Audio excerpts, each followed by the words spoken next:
Hello, I'm James from Borussia Dortmund English and this is the Echte Liebe podcast. After the Köln game, I think it was evident to us all that we rode our luck and didn't approach the game with the right intensity or attitude. I spoke about it in the last episode. I'm not a coach, I don't hold any coaching badges, I'm just a fan like you. But we could all see it. We were outworked, outfought, and we were extremely fortunate to have opened up our campaign with a win. We demanded more from the team. I think with the unwavering support of 99% of Borussia Dortmund fans, we deserved more from the team. I spoke on the dangers that Bochum could pose. A wounded animal back in front of its own fans was always at the very least going to result in a fight. I won't be disrespectful to Bochum, they do possess quality. I also said on the last episode that if we give time on the ball to Sturger and Lasilla, they could punish us. And on the 13th minute, we did just that. And in turn, we were punished. I have no doubt in my mind that Edin and his coaching staff can see what the issues are. I'm certain that they're doing everything in training and in team meetings to rectify it. Again, I'm sure that they are saying the right things, pushing to motivate the team and hammering home the end goal. But still, we don't see the change we all want, the change we all expect. I won't be drawn into overreacting. I support this team through thick and thin, but we appear lost and without an identity. I normally break down the performance and try and make sense of what we witnessed, but with it all being so openly on display, I wanted this episode to be a little different. I put it out to you to lead the questions and hear your views. Of course, I couldn't include all of them as I was inundated with replies, but you certainly didn't disappoint. Of course, the main theme and most glaring of questions you asked was about Edin Terzic and his future. Other questions ranged from criticism regarding his tactics and whether he has the ability to turn this around, to questioning the transfers and style of players that he's targeted in the off-season. Ryan Carey asked why the change in formation and system in the last two games. He also asks for more tactical changes in the game when things aren't going our way. To that I'd say that with the change of personnel this off-season, I feel that it appears Edin is trying to accommodate everyone, to include Sabi and Nemecha whilst also moving Brandt out of position. It would be fair to say that Julian Brandt doesn't really have a set position. There are games when he plays well off the striker and more central, and there are just as many games where he plays well used on the left. I personally feel he plays well more centrally, but only when he has Karim and Daniel making those runs as his options. He didn't have those against Bochum, he was used instead of Karim, and it seemed to cause an imbalance. In regards to the tactical changes in games, I fully agree. I expected changes against Köln at half-time, and again after the first 45 minutes against Bochum. Okay, in the Bochum game we saw Sula come on for Hummels at the break, but that wasn't tactical, it was like for like. This continues when we get to the hour mark against Köln in the first game. Nemecha was brought on for Can, and moved to where Sabitzer was in the 10 role, and Sabitzer was just then moved deeper to cover Can. At the same time, Moukoko was introduced for Haller, another like-for-like change. It's clear that Edin trusts the system he plays, and puts more emphasis on the individual performances and contributions as being the factor over the overall game plan. Is it something he can adjust and adapt to? I'm sure it is.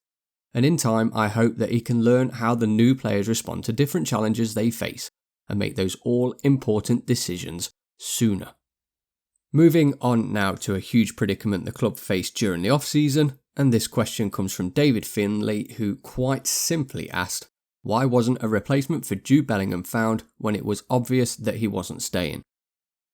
Firstly, I don't think Jude could ever have been replaced, but I know you're not asking for that. We always knew he was special, a one-of-a-kind generational player. He's moved to arguably the biggest club in world football, and since his arrival there, he looks like their best player already.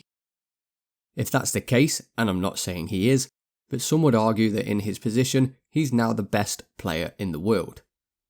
I'm sure we'd have all liked to have seen the board go and sanction a complete replacement at least in monetary terms.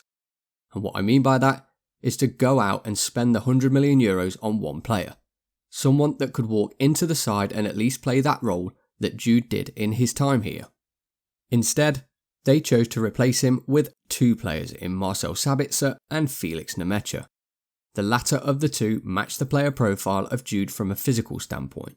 A tall, rangy player with quick feet and an eye for goal, whereas Sabi was to bring the range of passing and the guile that Felix would lack. And that's exactly what we saw in pre-season. They both played with a freedom and looked to have settled in without any issues, but then so did the rest of the squad. It fails to be seen if the strategy from the board in replacing Jude has been a failure or not. Had they failed in finding a direct replacement? Yes, they certainly have. Will their plan of using two players to fill the void left by Jude work? Well, so far it looks like it hasn't. I'm personally hoping that they are being impacted by how poorly the team is playing as a whole, more so than them being the cause of it. We are just 2 games in after all, and I very much share your concerns. I'm just hoping that this is a form issue rather than a transfer policy failure. So we've covered Terzic and his tactics. We've covered the new faces at the club and whether or not replacing certain players like for like has been a mistake. So what's left? Contrary to everything we've said so far, Mike Jensen quite simply replied with, Terzic in. He said that he believes there is no use in changing the coach, and that's because it takes time to reverse 10 years of hopelessness and failure. He also said that there are just as many problems with the attitude of certain sections of our fans as there are with some of the players at the club. He said that he remembers times over the last 10 seasons where when we played badly we've never won, and also in that time we went through periods where we just couldn't win away from home. 2 things that he sees as progress under Edin. He puts many of the club's issues simply down to the attitude and lack of desire by those that are wearing the famous Schwarzgelben. And I tend to agree with him. As I've already said, I have absolutely no doubt in my mind that Edin and his staff are drilling into the players every day exactly what they want to see from them. In the second half of last season, we saw firsthand what they were capable of. But there were times in that run that we struggled against teams that we would have been expected to beat, and ultimately that is what cost us the title. It seems to now be an identity of this team that we just can't shrug off, and that has to lie with the players because at some point they have to take accountability. Are there things that Edin could do better in those situations? Yes, of course there is.